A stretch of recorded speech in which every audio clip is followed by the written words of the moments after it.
Nepal telecom. नमस्कार। Nepal television समाचारमा स्वागत छ। म देवी सापकोटा र म श्वेता सिन्हा। सुरुमा प्रमुख समाचार।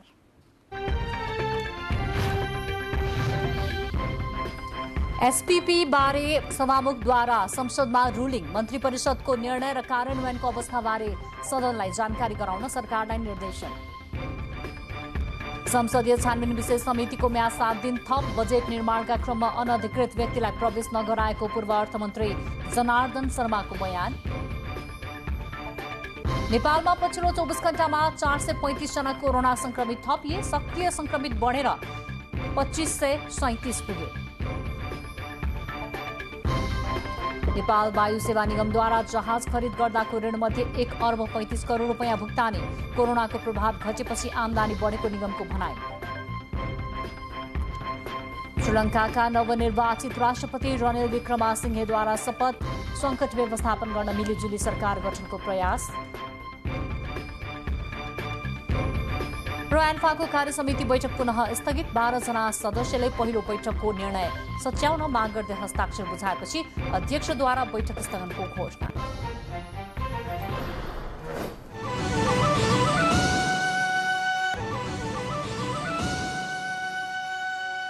समाचार अब विस्तारमा। सभामुख अग्निप्रसाद सापकोटाले अमेरिकाको स्टेट पार्टनरशिप प्रोग्रामबारे नेपाल सरकारको निर्णय र त्यसको कार्यान्वयनको अवस्थाको विषयमा संसदलाई जानकारी दिन सरकारलाई निर्देशन दिनुभएको छ। प्रतिनिधि सभाको आजको बैठकमा सांसदहरूले एसपीपी बारे प्रश्न उठाएसँगै सभामुख सापकोटाले रुलिङ गर्नुभएको हो। आजको बैठकमा सत्तारूढ र प्रतिपक्षी दलका सांसदहरूले एसपीपी सम्झौता खारेज गरेको पत्र अमेरिकालाई तत्काल पठाउन परराष्ट्र मन्त्रालयलाई रुलिङ गर्न माग गर्नुभएको थियो। अमेरिकासँग एसपीपी सम्झौता अहिले गर्न सकिँदैन भन्ने पत्रचार गर्ने भन्ने मन्त्री परिषदको जो निर्णय हो, त्यो निर्णय अहिले पछिल्लो समयमा आएर तत्कालै पत्रचार गर्न नसकिने, विभिन्न पक्षहरूसँग संवाद गरेर सल्लाह गरेर परामर्श गरेर मात्रै गरिने, अहिले तत्काल पत्रचार गर्न नसकिने भनेर चाहिँ परराष्ट्र मन्त्रालयको प्रवक्ताले जो अभिव्यक्ति दिनुभएको छ, यो मन्त्री परिषदको निर्णयभन्दा विपरीत भयो भन्ने लाग्छ। किन त भन्दाखेरि मन्त्री परिषदको निर्णयलाई क्रियान्वयन गर्ने दायित्व जिम्मेवारी सम्बन्धित मन्त्रालयहरूको हो। नेपालको स्वाधीनता, स्वाभिमान, हित र प्रतिष्ठासँग सम्बन्धित सम्झौताका अत्यन्त संवेदनशील अमेरिकी राज्य साझेदारी कार्यक्रममा संलग्न हुन नेपालको संवैधानिक राजनीतिक व्यवस्थासँग नमिल्ने विषय यस सम्मानित सदन समक्ष राख्न चाहन्छु। मन्त्री परिषदले एसपीपी सम्झौतामा नेपाल सहभागी नहुने निर्णय गरेको थियो। मन्त्री परिषदको निर्णय अनुसार परराष्ट्र मन्त्रालयले अमेरिकी सरकारलाई एसपीपी बारे जानकारी गराउने भनिएको थियो, तर अहिलेसम्म अमेरिकी सरकारलाई पत्राचार नभएको भन्दै सांसदहरूले संसदमा प्रश्न उठाउनु भएको थियो। प्रतिनिधि सभाकै बैठकमा आज सांसदहरूले खेतीबाली लगाउने बेला पनि अझै कृषकहरूले मल पाउन नसकेको भन्दै सरकारको ध्यानाकर्षण गराउनु भएको छ। प्रतिनिधि सभाको आजको बैठकमा सांसदहरूले पानीको अभावले किसानले आत्महत्या गर्नुपर्ने अवस्था आएकाले किसानलाई तत्काल राहतको व्यवस्था गर्न पनि माग गर्नु भएको थियो। मधेसलाई सुक्खाग्रस्त क्षेत्र घोषणा गर्दै किसानलाई मल खाद र सिंचाइको सहज सुविधा पुर्याउन पनि सांसदहरूले सरकारको ध्यानाकर्षण गराउनु भयो।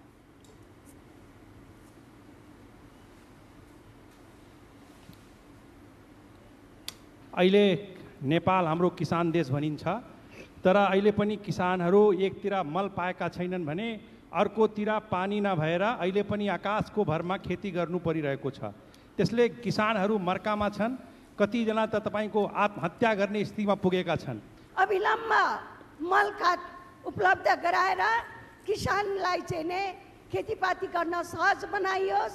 सिंचाइको क्षेत्र सिंचाइ नभएका कारणले किसानहरूले रोपिसकेका धान पनि सुकिसकेका छन्। बैठकमा सांसदहरूले दैनिक उपभोग्य वस्तुमा महँगी बढेको प्रति सरकारले कुनै ध्यान नराखेको धारणा राख्नुभयो। महँगी बढेको विषयमा सरकार संवेदनहीन रहेको भन्दै सांसदहरूले तत्काल महँगी नियन्त्रण गर्न माग गर्नुभयो। साथै अन्तर्राष्ट्रिय बजारमा पेट्रोलियम पदार्थको मूल्य घटेर आउँदा पनि नेपालमा नघटाइएको भन्दै सांसदहरूले सरकारको ध्यानाकर्षण गराउनु भएको थियो। निगमले मूल्य घटाएर पेट्रोलमा प्रति लिटर 15 रुपियाँ, र डिजल मट्टीतेलमा प्रति लिटर 18 रुपियाँ मूल्य घटाएर नेपाल आयल निगमलाई पठायो।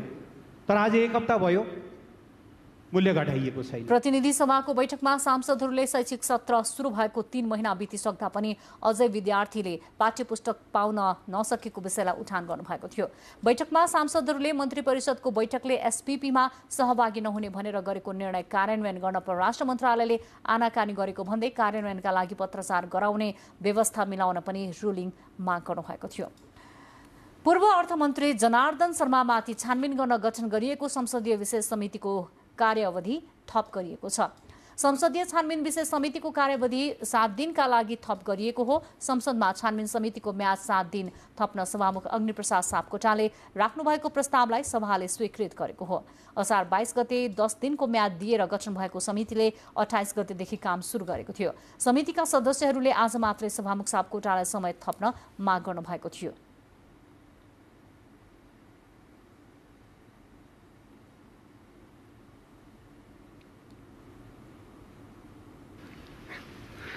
मान्य सदस्यहरू, प्रतिनिधि सभा नियमावली 2075 को नियम 177 बमोजिम मिति 2079 असार 22 गते गठित संसदीय छानबिन विशेष समितिले आधार र प्रमाण सहित निष्कर्षमा पुगी प्रतिवेदन पेश गर्न आवश्यक समय थप गर्न लेखिआएकोले उक्त समितिको कार्यावधि 7 दिनका लागि थप गर्न प्रस्ताव प्रस्तुत गर्दछु। उक्त कार्यावधि थप सम्बन्धी प्रस्तावलाई सहमति जनाइदिन हुन अनुरोध गर्दछु। उक्त कार्यावधि थप सम्बन्धी प्रस्तावलाई सभाले सहमति जनाएको घोषणा गर्दछु। यसअघि पूर्व अर्थमन्त्री जनार्दन शर्माले बजेट निर्माणमा अनधिकृत व्यक्ति प्रवेश नगराएको दावी गर्नुभएको छ। संसदीय छानबिन समितिलाई आज बयान दिने क्रममा पूर्व अर्थमन्त्री शर्माले बजेट निर्माणमा कुनै अनधिकृत व्यक्ति प्रवेश नगरेको बताउनु भएको हो। पूर्व अर्थमन्त्री शर्माले बजेट निर्माणका क्रममा आफू राति 11:30 बजेसम्म मन्त्रालयमा रहेको र भोलिपल्ट बिहान 6 बजे मात्र मन्त्रालय पुगेको बयान दिनुभएको छानबिन समितिका एक सदस्यले जानकारी दिनुभएको छ। साथै सीसीटीभी फुटेजको क्षमताको बारेमा पनि आफू अनभिज्ञ रहेको जवाफ दिनुभएको छ। छानबिनका क्रममा समितिले बजेट निर्माणमा संलग्न विभिन्न अधिकारीहरूसँग बयान लिँदै आएको छ। तर बयानका क्रममा अहिलेसम्म बजेट निर्माणमा अनधिकृत व्यक्तिको प्रवेशको पुष्टि गर्ने आधार फेला नपरेको भन्दै सीसीटीभीले खिचेर मेटिएका दृश्यहरू पुनः प्राप्त गर्नका लागि फोरेन्सिक प्रयोगशालामा अनुरोध गरिएको र सो प्रयोगशालाको रिपोर्ट मात्र अन्तिम विकल्प रहेको समितिका सचिव सुरेन्द्र अर्यालले जानकारी दिनुभएको छ। कर्मचारीहरू र माननीय मन्त्रीज्यूसँग पनि छलफल भयो। अब हामीले निष्कर्षमा पुग्नको लागि अब थप के गर्नुपर्छ भन्ने कुरा सीसीटीभी फुटेजको चाहिँ रिपोर्ट पनि आउला। तत्पश्चात चाहिँ समितिले अब फेरि के गर्ने भन्ने कुरा समिति बसेरै छलफल गर्छ र त्यसको आधारमा चाहिँ निर्णय।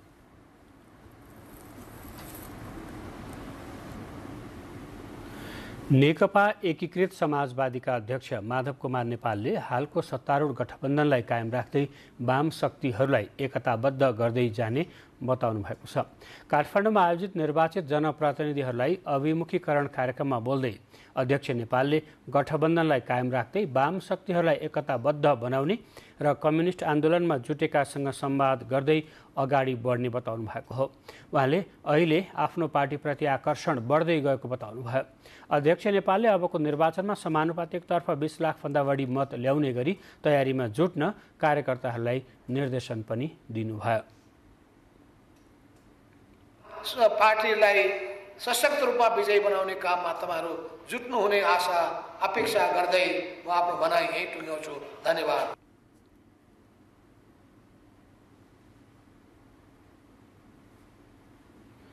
राष्ट्रिय प्रजातन्त्र पार्टी राप्रपाका अध्यक्ष राजेन्द्र लिङदेनले खर्चिलो र अव्यावहारिक संघीय व्यवस्था देशले धान्न नसक्ने बताउनु भएको छ। काठमाडौँमा सुरु भएको 2 दिने केन्द्रीय समिति बैठकमा अध्यक्ष लिङदेनले जनप्रतिनिधि र प्रशासनिक खर्चको भार बोझिलो हुँदाहुँदै करको दायराले जनजीवन नै प्रभावित पारेको बताउनु भयो। उहाँले अव्यावहारिक संघीय व्यवस्था देशले धान्न नसक्ने पुष्टि भएको पनि बताउनु भयो। चरको मूल्य वृद्धि र व्यापार घाटा, वैदेशिक मुद्राको अल्प सञ्चिति, असन्तुलित आयात निर्यातको दरले देशलाई थप असहज अवस्थामा पुर्याएको उहाँको भनाइ छ। बैठकमा अध्यक्ष लिङदेनले प्रारम्भिक समसामयिक राजनैतिक परिवेश र भावी कार्ययोजना पेश गर्नुभएको थियो। माझामाझ गर्ने, मेलमिलाप गर्ने मौका उपलब्ध नहुँदा शान्ति प्रक्रिया तार्किक निष्कर्षमा पुग्यो भन्ने अवस्था छैन। यसकारण द्वन्द्व र शान्ति प्रक्रियाका अन्तर्विरोधहरू बेला मौकामा सार्वजनिक हुने गरेका छन्।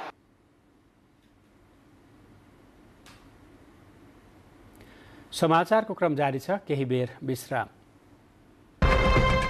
With Live On Damage Protect, you can too. Live On. Good hair day, every day. Me TV. मनोरञ्जन हरदम, मनोरञ्जन म्याक्सिमम। सिल्की र स्ट्रङ कपालका लागि केमिकललाई भनौँ नो, प्याराशुट नेचुरललाई भनौँ यस।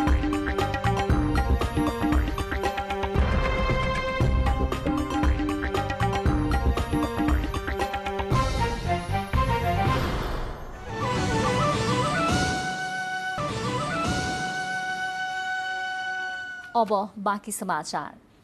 नेपालमा पछिल्लो 24 घण्टामा 435 जना कोरोनाका संक्रमित थपिएका छन्। देशभर गरिएको 1667 पीसीआर र 1902 जनाको एन्टिजेन परीक्षणका क्रममा 435 जनामा संक्रमण पुष्टि भएको स्वास्थ्य तथा जनसंख्या मन्त्रालयले जनाएको छ। पछिल्लो 24 घण्टामा 56 जना भने संक्रमण मुक्त भएका छन्। सो अवधिमा कोही पनि कोरोना संक्रमितको मृत्यु भएको छैन। देशभर हाल सक्रिय संक्रमितको संख्या बढ्दो क्रममा रहेको छ र हाल सक्रिय संक्रमित बढेर 2537 पुगेको पनि मन्त्रालयको तथ्याङ्क छ। काठमाडौँ जिल्लामा सबैभन्दा बढी सक्रिय संक्रमित रहेको पनि स्वास्थ्य मन्त्रालयले जनाएको छ।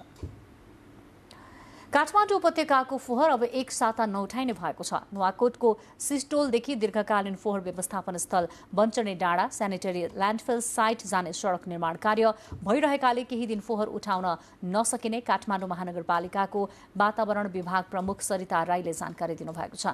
निर्माण कार्य भइरहेको ठाउँमा एक हप्ता सवारी साधन नचलाउन आग्रह गरेपछि फोहोर उठाउन बन्द गर्नु परेको प्रमुख राईले बताउनुभयो। बाटो मर्मतकै कारण यसअघि पनि बिहान 4 बजेदेखि दिउँसो 12 बजेसम्म मात्रै उपत्यकाबाट फोहोरको गाडी अन्तिम व्यवस्थापन स्थलसम्म पुग्ने गरेका थिए।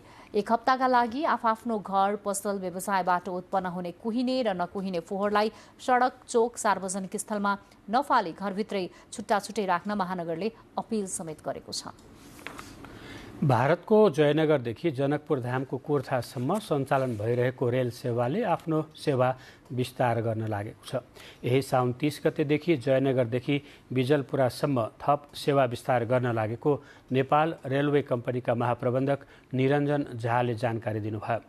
भारतीय इर्कन कम्पनीले करिब 3 करोड रुपियाँ लागतमा बिजलपुरा खण्डको रेल मार्गको भौतिक पूर्वाधार संरचना निर्माण भइसकेको जानकारी दिनुभयो। थप रेल सेवा सुरु भएपछि बिजलपुरादेखि बर्दिवाससम्म 18 किलोमिटर रेलको भौतिक पूर्वाधार संरचनाको काम सुरु हुने पनि उहाँले जानकारी दिनुभयो। सन् 2010 मा भारत सरकारको आर्थिक सहयोगमा रेल सञ्जाल विस्तार गर्न सम्झौता भएको थियो।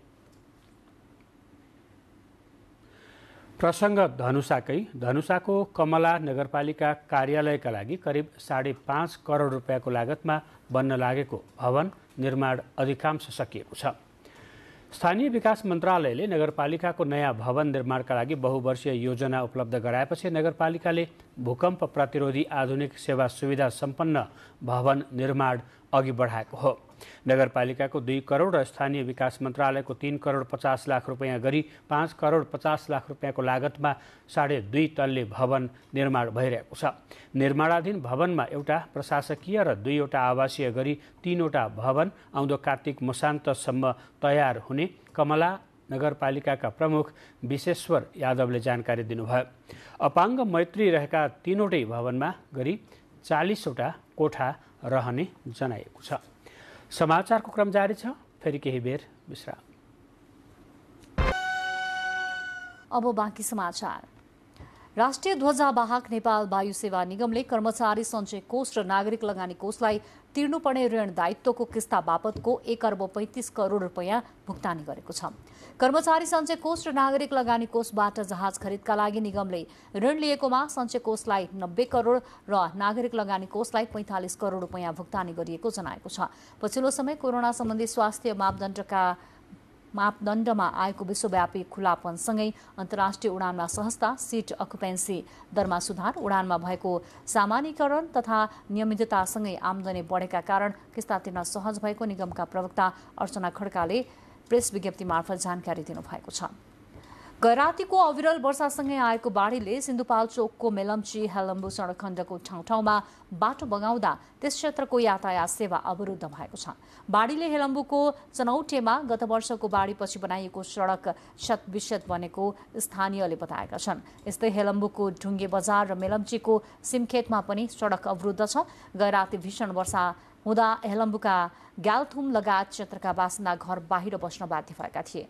सिन्धुपाल्चोकको मेलम्ची खोला स्थित नाकोते र त्यस वरपर पनि ठूलो पानी परेको थियो। जलसतह बढेपछि मेलम्चीको तटीय क्षेत्रमा बाढी तथा भिरालो जमिन भएको ठाउँमा पहिरो जान सक्ने भएकाले सतर्कता अपनाउन स्थानीय प्रशासनले आग्रह गरेको छ। क्षेत्रफल र उत्पादनको आधारमा नेपालको धेरै धान खेती हुने झापामा यस वर्ष धान रोपाइँमा ढिलाइ भएको छ। साउनको पहिलो साता बित्न लाग्दा समेत यस वर्ष 72% मात्र रोपाइँ भएको छ। गएको वर्ष असार मसान्तभित्रै 82% रोपाइँ भएको कृषि ज्ञान केन्द्र झापाले जनाएको छ। यस वर्ष धान रोप्ने समय असार मध्यमा ठूलो वर्षा र बाढीले रोपाइँ प्रभावित भएको र त्यसपछि लगातार खडेरी परेकाले सिंचाइ नभएको क्षेत्रमा अपेक्षा अनुसार रोपाइँ हुन नसकेको कृषि ज्ञान केन्द्रका निमित्त प्रमुख सागर विष्टले जानकारी दिनुभयो।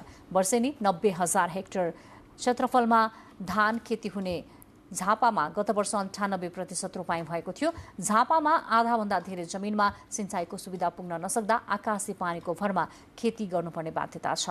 त्यसैगरी तराईका विभिन्न जिल्लामा पनि पानी नपर्दा रोपाइँ हुन नसकेको र रोपेको धान पनि सुक्न लागेको समाचार छ। प्रसङ्ग रोपाइँकै धान रोप्ने मुख्य समयमा पर्याप्त पानी नपरेपछि देशैभर पोहोरको तुलनामा कम क्षेत्रफलमा पानी मात्र रोपाइँ भएको छ। धनकुटामा हालसम्म 38% खेतमा मात्र रोपाइँ सम्पन्न भएको छ। जिल्लामा 7,950 हेक्टर क्षेत्रफलमा रोपाइँ हुने गरेकोमा 3,021 हेक्टरमा रोपाइँ सम्पन्न भएको कृषि ज्ञान केन्द्र धनकुटाका कृषि प्रचार अधिकृत मनोज यादवले जानकारी दिनुभयो। प्रदेश नम्बर 1 मा सबैभन्दा धेरै खेतीयोग्य जग्गाको उपयोग गर्ने जिल्ला धनकुटा रहेको पाइएको छ। प्रदेश नम्बर 1 कृषि मन्त्रालयको तथ्याङ्क अनुसार धनकुटामा कुल खेतीयोग्य जग्गा 98% उपयोग हुने गरेको छ। डडेलधुरा जिल्लामा संघीय सरकारले हरेक स्थानीय तहमा निर्माण गर्ने घोषणा गरेको आधारभूत अस्पताल निर्माणको काम सुस्त बनेको छ। अस्पताल बनाउने ठेक्का पाएको रेजेन्द्र निर्माण सेवा कम्पनीको लापरवाहीले अस्पताल निर्माण योजना सुस्त बनेको हो। अस्पताल नभएका स्थानीय तहहरूमा 2 वर्षभित्र भवन निर्माण गरिसक्ने लक्ष्य सरकारले राखेको भए पनि 1 वर्ष बितिसक्दा जिल्लाको नवदुर्गा गाउँपालिकामा निर्माण प्रक्रिया सुरु हुन सकेको छैन। आलिताल गाउँपालिका, अजय मेरु गाउँपालिका, भागेश्वर, कन्याधुरा गाउँपालिकामा 10 शय्या क्षमताको अस्पताल निर्माणाधीन अवस्थामा छ। संघीय सरकारले 2077 मङ्सिर 15 मा देशभरका 393 आधारभूत अस्पतालको शिलान्यास गरेको थियो। डडेलधुराका 4 स्थानीय तहमा 10 र 1 स्थानीय तहमा 15 शय्याको अस्पताल निर्माण अघि बढे पनि निर्माणको गति भने सुस्त रहेको छ। बुलेटिनको बीचमा प्रमुख समाचार फेरि एकपटक।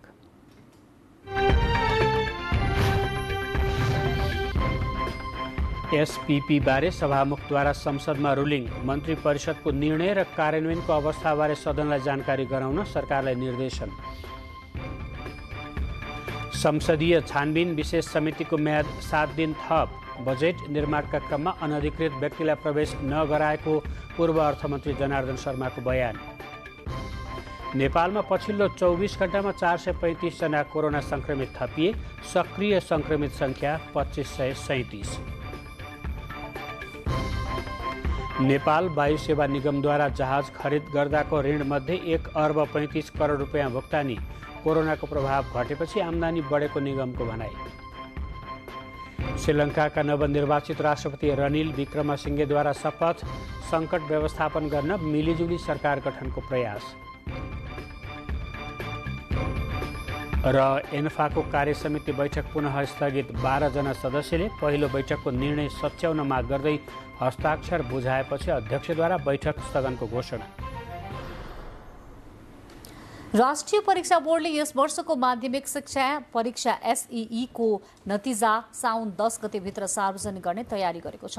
बोर्डका अध्यक्ष डाक्टर महाश्रम शर्माले एसईई परीक्षाको नतिजा सार्वजनिक गर्न आवश्यक काम तीव्र रूपमा भइरहेको जानकारी दिनुभयो। उहाँले नतिजामा प्राविधिक रूपमा कुनै समस्या नआओस् भनेर विद्यार्थीको विवरणहरू रुजु गर्ने कार्यलाई कडाइका साथ निगरानी गरिरहेको बताउनुभयो। यसपटक 5,14,977 परीक्षार्थीले परीक्षा दिएको परीक्षा नियन्त्रक अर्जुन रायमाझीले जानकारी दिनुभएको छ।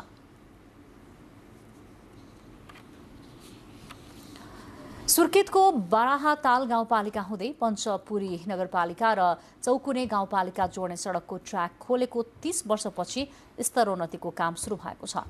वर्षौंदेखि बर्सातमा हिलामे र खडेरीमा धुलामे हुने सडकको स्तरोन्नति गर्न प्रदेश सरकार अग्रसर भएको हो। सडक निर्माण भएको करिब 30 वर्षपछि सुर्खेत पश्चिमको बड्डीचौर विद्यापुर बेनीघाट सडक कालोपत्रे गरी स्तरोन्नतिको काम सुरु गरिएको हो। पहिलो चरण अन्तर्गत बराहातालको बड्डीचौरदेखि खम्बागाडीसम्म 12.5 किलोमिटर कालोपत्रेका लागि सामाजिक विकास मन्त्री यज्ञ बहादुर बुढा छेत्रीले सडकको शिलान्यास गर्नुभएको छ। सङ्घ सरकारले सडकको स्तरोन्नतिमा ढिलाइ गरेपछि कर्णाली प्रदेश सरकारले यस क्षेत्रका नागरिकलाई सहज यात्राका लागि सडक कालोपत्रे गर्न अपनत्व लिएको हो। अब बजेटको सुनिश्चित गरेर यसलाई बहुवर्षीय हिसाबले यो सडकलाई स्तरोन्नति गर्नका लागि टेन्डर आह्वान गर्नुपर्छ भन्ने अभिप्रायका साथ हामी लाग्यौं जुट्यौं। सडकको स्तरोन्नति हुने भएपछि हिउँदमा धुलो तथा बर्सातमा हिलोमा यात्रा गर्न बाध्य स्थानीयवासीहरू खुसी भएका छन्। सडक निर्माणको क्रममा छिटो र गुणस्तरीय काम हुनुपर्नेमा स्थानीयको जोड छ। अब जब यो बाटो चाहिँ अब कालोपत्रे भएर जुन पिच भइसकेपछि यसका दायाँ बायाँका शाखा बाटोहरूले पनि बल्ल चाहिँ यसले चाहिँ एउटा चाहिँ गति लिनेछन्। पहिलो खण्डमा निर्माण हुने सडकको धेरै भाग बराहाताल गाउँपालिकाभित्र पर्ने भएकाले यसमा देखिने समस्याहरू समाधान गर्न गाउँपालिकाले अग्रता लिने प्रतिबद्धता जनाएको छ। समग्र बराहाताल गाउँपालिकाको क्षेत्रभित्र विवादित कुनै काम भएछ भने हामी चाहिँ उहाँहरूसँग समन्वय गरेर हामी विकास निर्माणका कामहरूलाई र विवादलाई रहित गरेर विकास निर्माणका कामहरू अगाडि बढाउँछौँ। पूर्वाधार विकास निर्देशनालय सुर्खेतसँग सडक निर्माणका लागि अनक जयदेवी जेबी बाँकेले 42 करोड 47 लाख 61 हजारमा सम्झौता गरेको छ। सम्झौता अनुसार आगामी 2081 असार 24 गतेसम्म सडक कालोपत्रे गरी सक्नु पर्नेछ। नेपाल टेलिभिजनका लागि मान बहादुर ओली, सुर्खेत। पाँचथरको फिदिम बजार तथा अन्य जिल्लाबाट यात्रुलाई बस पार्क पुग्न सजिलो हुने गरी कालोपत्रे सडकहरू बनाइएका छन्। जिल्लाको फिदिम नगरपालिका 2 को पल्लोटारमा निर्माण गरिएको बस पार्क जाने मुख्य तथा शाखा कालोपत्रे सडकहरू बनेपछि स्थानीयवासीलाई सुविधा भएको छ। फिदिम बजारको मुख्य बजारबाट छोटो दूरी पर्न नमुना लाइन सेवारो चोक हुँदै बस पार्क जोड्ने 1300 मिटर दूरीको कालोपत्रे सडक निर्माण गरिएको छ। नयाँ सहर आयोजनाको कार्यालयबाट 1 करोड रुपैयाँको लागतमा सडक निर्माण गरिएको हो। निर्माण समय अवधिभन्दा 3 महिना पहिले काम सकिएको सञ्जीव निर्माण सेवाका प्रबन्ध निर्देशक वीरेन्द्र श्रेष्ठले जानकारी दिनुभएको छ। दाङको पहाडी भेगमा 1 हप्तादेखि टेलिफोन सेवा अवरुद्ध छ। बङ्गलाचुली गाउँपालिकाको अधिकांश ठाउँमा नेपाल टेलिकमको मोबाइल फोन सेवा अवरुद्ध भएको हो। सेवा अवरुद्ध हुँदा त्यहाँका सयौं नागरिक सञ्चार सेवाबाट वञ्चित भएका छन्। टेलिकमको टावरमा करिब 1 हप्ता पहिलेदेखि समस्या आएका कारण टेलिफोन सेवा अनियमित भएको हो। बङ्गलाचुली गाउँपालिका 6 स्थित टोड्के लेकमा रहेको टेलिफोन टावरले काम नगर्दा टेलिफोन सेवा बन्द भएको बङ्गलाचुली गाउँपालिका अध्यक्ष तुलसीराम पुनले जानकारी दिनुभएको छ। फोन सेवा अनियमित भएको हप्ता दिन बितिसक्दा पनि टेलिकम कार्यालयले कुनै चासो नदिएको स्थानीय बासिन्दाले गुनासो गरेका छन्। काभ्रेको सबैभन्दा अग्लो ठाउँ बेथानचोक गाउँपालिका 3 स्थित नारायणस्थान डाँडाको चिप्लेटी डाँडामा बुद्धको मूर्ति स्थापना गरिएको छ। गाउँपालिकाको आर्थिक सहयोग र नेपाली सेना कालीजङ्गड धुलीखेलको श्रमदानमा मूर्ति स्थापना गरिएको हो। पर्यटकीय क्षेत्र बेथानचोकको नारायणस्थान डाँडामा स्थापना भएको बुद्ध मूर्तिले त्यहाँको पर्यटन प्रवर्धनमा थप टेवा पुग्ने अपेक्षा गरिएको छ। धार्मिक पर्यटकीय क्षेत्रको प्रचुर सम्भावना बोकेको नारायणस्थान डाँडा महाभारत क्षेत्रकै सबैभन्दा अग्लो स्थान भएकाले पनि बुद्ध प्रतिमाले पर्यटन प्रवर्धन गर्न सहयोग पुग्ने स्थानीय बासिन्दाले बताएका छन्। समुद्री सतहबाट 3018 मिटरको उचाइमा रहेको नारायण स्थान डाँडाबाट थरीथरीका चराचुरुङ्गीको आवाजसँगै सुन्न सकिनुको साथै उपत्यका लगायत काभ्रेपलाञ्चोक आसपासका जिल्ला र तराईका फाँटहरू समेत देखिने गरेको छ। हिमालका सुन्दर दृश्यहरू पनि अवलोकन गर्न सकिने भएकाले डाँडामा आन्तरिक तथा बाहिरी पर्यटकहरू आउने अपेक्षा गरिएको छ। लुम्बिनी प्रदेशसभा र नेपाल टेलिभिजन कोहलपुर बीच साप्ताहिक रूपमा कार्यक्रम उत्पादन तथा प्रसारण सम्बन्धमा सहकार्य गर्ने सहमति भएको छ। चालू आर्थिक वर्ष 2079-80 का लागि प्रदेशसभाका गतिविधि तथा सूचना सन्देश र समाचारमूलक सामग्रीहरू उत्पादन गरी नेपाल टेलिभिजन कोहलपुर च्यानलबाट प्रसारण गर्ने विषयमा आज सम्झौता भएको हो। नेपाल टेलिभिजन कोहलपुरले 52 भाग कार्यक्रम उत्पादन तथा प्रसारण गर्ने सम्झौता पत्रमा उल्लेख गरिएको छ। हरेक शुक्रबार साँझ 7:30 बजे प्रसारण हुने कार्यक्रमको सम्झौता पत्रमा प्रदेशसभाका सचिव दुर्लभ कुमार पुन मगर र नेपाल टेलिभिजन कोहलपुरका प्रमुख विजय वर्माले हस्ताक्षर गर्नुभयो। अब अन्तर्राष्ट्रिय प्रसङ्ग। श्रीलङ्काका नवनिर्वाचित राष्ट्रपति रनिल विक्रमासिंघेले शपथ लिनुभएको छ। 6 पटक प्रधानमन्त्री बनिसक्नुभएका विक्रमासिंघेले राजधानी कोलम्बोमा आयोजित एक कार्यक्रममा आज पद तथा गोपनीयताको शपथ लिनुभएको हो। यसैबीच सङ्कट व्यवस्थापन गर्न श्रीलङ्कामा मिलिजुली सरकार गठनको प्रयास भइरहेको जनाइएको छ। विक्रमासिंघेले आफ्ना सहपाठी तथा पूर्व सार्वजनिक प्रशासन मन्त्री दिनेश गुणवर्धनेलाई मिलिजुली सरकारमा प्रधानमन्त्री बन्न आमन्त्रित गर्ने अपेक्षा गरिएको छ। रुसले आफ्नो सबैभन्दा ठूलो पाइपलाइनबाट युरोपमा ग्यास पम्प गर्न पुनः सुरु गरेको छ। यसअघि हिजो युरोपेली आयोगले रुसले युरोपको आपूर्ति बन्द गरेमा आगामी 7 महिनामा 15% ग्यासको प्रयोग कटौती गर्न देशहरूलाई आग्रह गरेको छ। रुसले गत वर्ष युरोपलाई 40% प्राकृतिक ग्यास आपूर्ति गरेको थियो। जर्मनी 2020मा महाद्वीपको सबैभन्दा ठूलो आयातकर्ता थियो, तर रुसी ग्यासमा आफ्नो निर्भरतालाई जर्मनीले 55%बाट 35%मा घटाएको छ। जर्मनी रुसबाट ग्यासको आयात पूर्ण रूपमा रोक्ने योजनामा रहेको छ। बाँकी समाचार एकैछिनमा।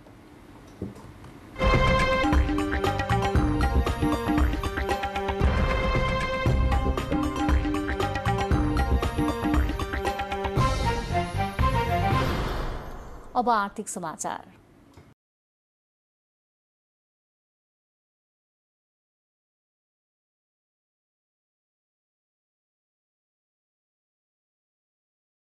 सरकारले चालू आर्थिक वर्षको बजेटमा करको दर हेरफेर गरेपछि सुनसरी मोरङ औद्योगिक करिडोरका 5वटा एमएस वायर रडमा आधारित उद्योगहरू बन्द भएका छन्।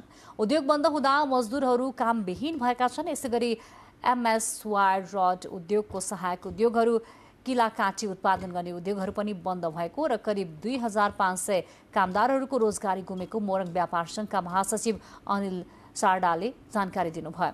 चालू आर्थिक वर्षको बजेटमा एमएस वायर रड आयात गर्दा लाग्ने कर 5%बाट बढाएर 10% पुर्याइएको छ भने अन्तःशुल्क प्रति मेट्रिक टन 2500 रुपैयाँबाट बढाएर 4500 रुपैयाँ पुर्याइएको छ।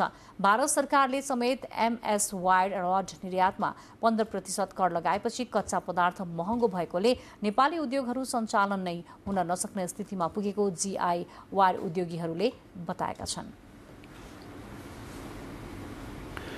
धितोपत्र बजारमा 7 अर्ब 10 करोड रुपैयाँ बराबरको साधारण सेयर बिक्रीका लागि अनुमति लिन निवेदन परेको छ। तीमध्ये सर्वोत्तम सिमेन्ट र रिलायन्स स्पिनिङ मिल्स गरी 2वटा कम्पनीले बुक बिल्डिङ विधिबाट सेयर निष्कासन गर्न अनुमति मागेको धितोपत्र बोर्डको कार्यालयले जनाएको छ। ती निवेदनहरूमाथि अध्ययन भइरहेको पनि कार्यालयले जानकारी दिएको छ। यसैबीच हितग्राही खाताहरूको सङ्ख्या 52,60,000 नागेको सिडिएस एन्ड क्लियरिङ लिमिटेडले जनाएको छ। नेपाल धितोपत्र बोर्डले आर्थिक वर्ष 2078-79मा मात्र 7 अर्ब 20 करोड रुपैयाँभन्दा बढीको साधारण सेयर सर्वसाधारणलाई बिक्री गर्न स्वीकृति दिएको जनाएको छ।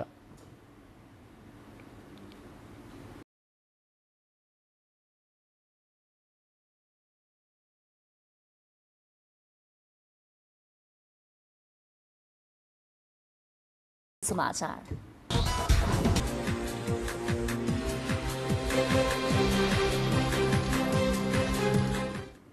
नेपाली फुटबलको सर्वोच्च निकाय अखिल नेपाल फुटबल संघ एन्फाको कार्यसमिति बैठक पुनः स्थगित भएको छ।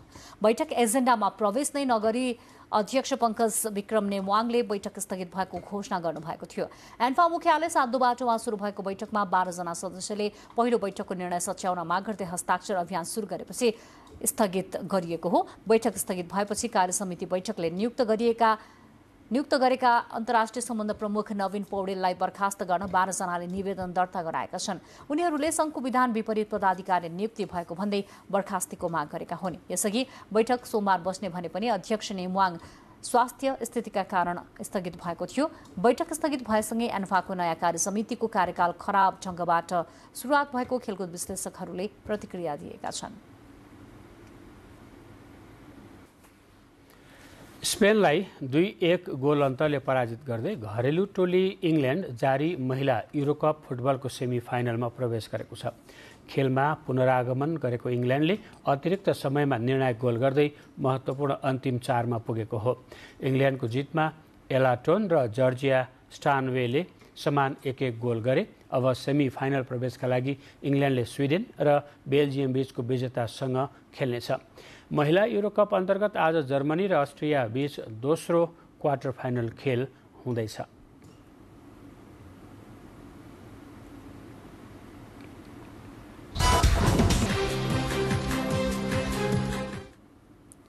अब मौसम। देशका पहाडी भूभागमा आज राति सामान्यदेखि पूर्ण बदलिरही बाँकी भूभागमा आंशिकदेखि सामान्य बदलिरहने तथा देशको पहाडी भूभागका केही स्थानहरूमा र अन्य भूभागका थोरै स्थानहरूमा मेघगर्जन सहित हल्कादेखि मध्यम वर्षाको सम्भावना रहेको मौसम पूर्वानुमान महाशाखाले जनाएको छ।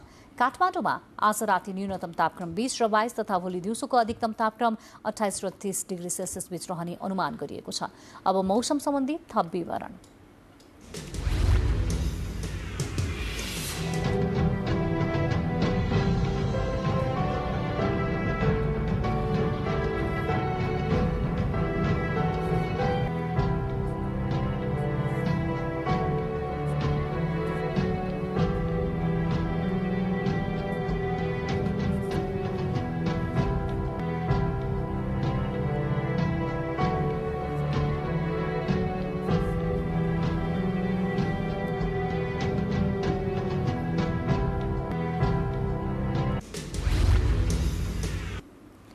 बुलेटिनको अन्त्यमा प्रमुख समाचार पुनः एकपटक।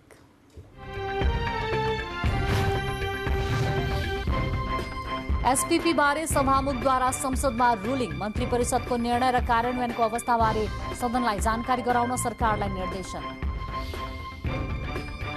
संसदीय छानबिन विशेष समितिको म्याद 7 दिन थप। बजेट निर्माणका क्रममा अनधिकृत व्यक्तिलाई प्रवेश नगराएको पूर्व अर्थमन्त्री जनार्दन शर्माको बयान।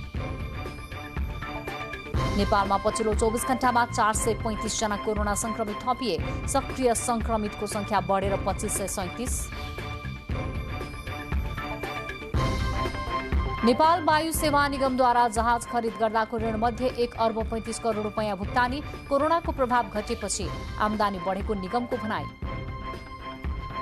श्रीलङ्काका नवनिर्वाचित राष्ट्रपति रनिल विक्रमासिंघेद्वारा शपथ। संकट व्यवस्थापन गर्न मिलिजुली सरकार गठनको प्रयास।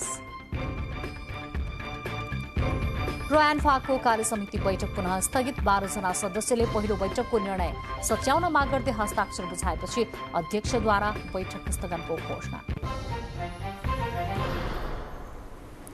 हवस् त समाचार अहिलेलाई सकिएको छ। बिदा दिनुहोस्। नमस्कार।